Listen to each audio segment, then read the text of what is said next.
However they traveled, people have been coming to the metropolitan campus of Cuyahoga Community College for 20 years, some longer. Well, this wasn't always an urban setting like you see. I was born at 2912 Cedar Avenue, right down the street a piece. And I remember when we came right over here to play ball. Wasn't no grass, it was all dust and dirt. There was no freeway. That was 50 years ago. And now, my son and myself, we're working here. Beautiful location, beautiful college.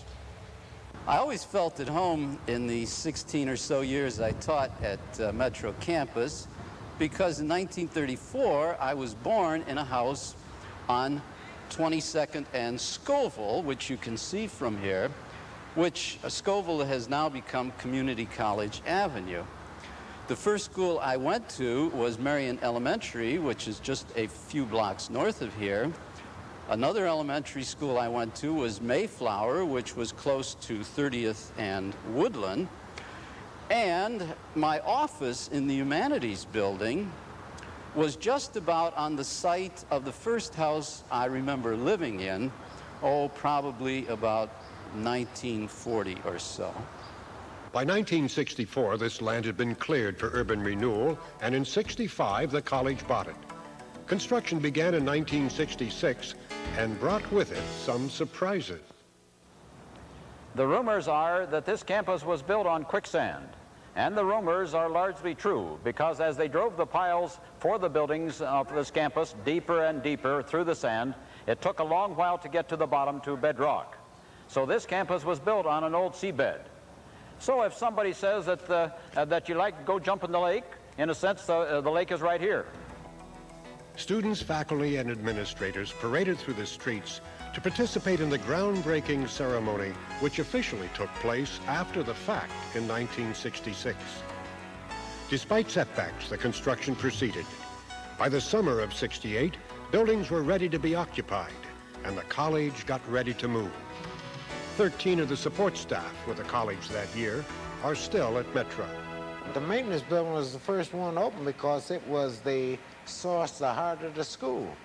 The heat, electricity, everything was run from here, and still is. I remember coming in on Saturdays to clean out the storeroom. We couldn't wait to get away from the Huron Road building with its sooty desktops and no air conditioning.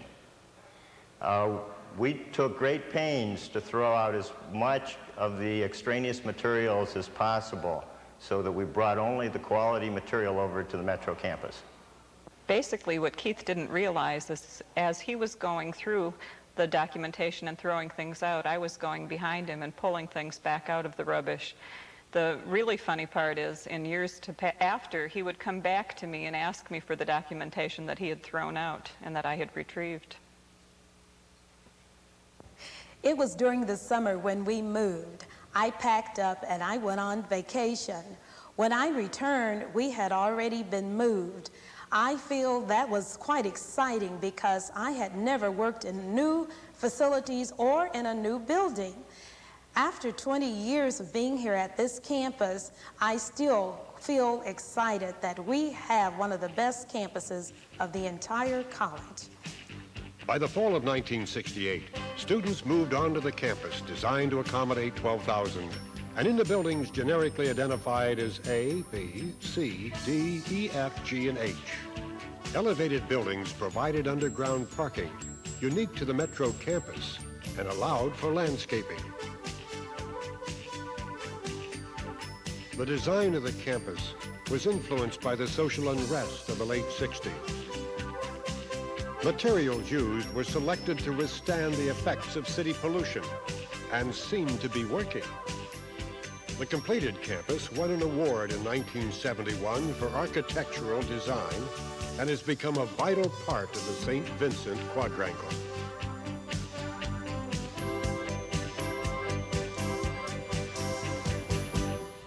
The design of the classrooms followed an educational philosophy prevalent in the 1960s. I feel that this has been my home for almost 20 years, including nights, Saturdays, and summers. This is one of the 6 large lecture halls on campus designed to give basic lectures in the natural sciences and in the social sciences. And this particular classroom has been a scene of some of the exciting and turbulent faculty meetings in the 1970s and 1980s. The small classrooms were designed for classes of 25 students for discussion. We all know they can hold 40.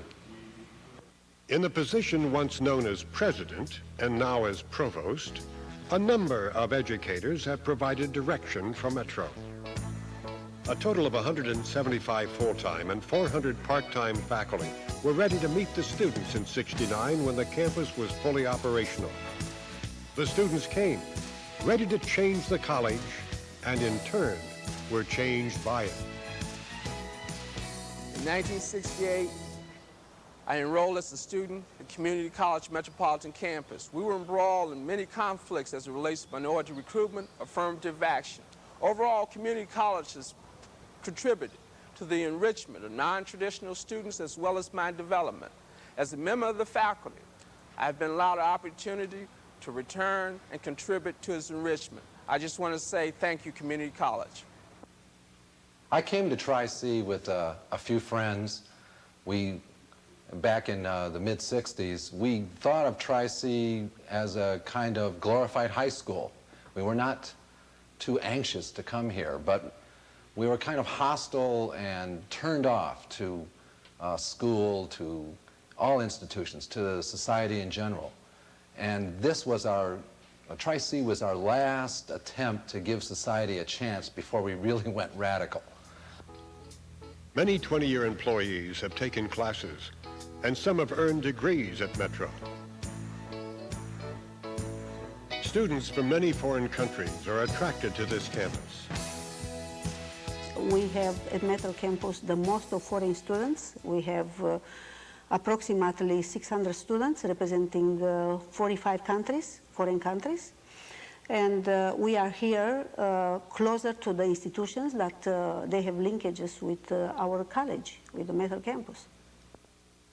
I registered students from Australia, Asia, England, and China, and the other day I had one from Russia. When I came to Tri-C Metro campus almost 2 years ago, I was so surprised to see students from so many different nationalities, and I really think that created a very stimulating environment for me to study over here. State-of-the-art facilities provide opportunities for alternative learning and teaching methods. Faculty expect their students to come to class, but there are some faculty who prefer their students to stay at home. Of course, these are the telecourse faculty, and the first telecourse was offered in 1975 to 123 students. This past year, we had 39 different telecourses, 2,445 students, and the numbers continue to grow. Telecourses are college-wide, but the telecourse office is located at the Metropolitan campus. District-wide television facilities, staff and master controls are housed at the Media Center, so teleteaching is coordinated from Metro. Teaching with a camera in front of your face can be rather scary. Not only do you have to be well prepared, flexible, and have a sense of humor, but all in all, I say that it's a very worthwhile thing to do, and I'm glad to be part of it at the Metro campus.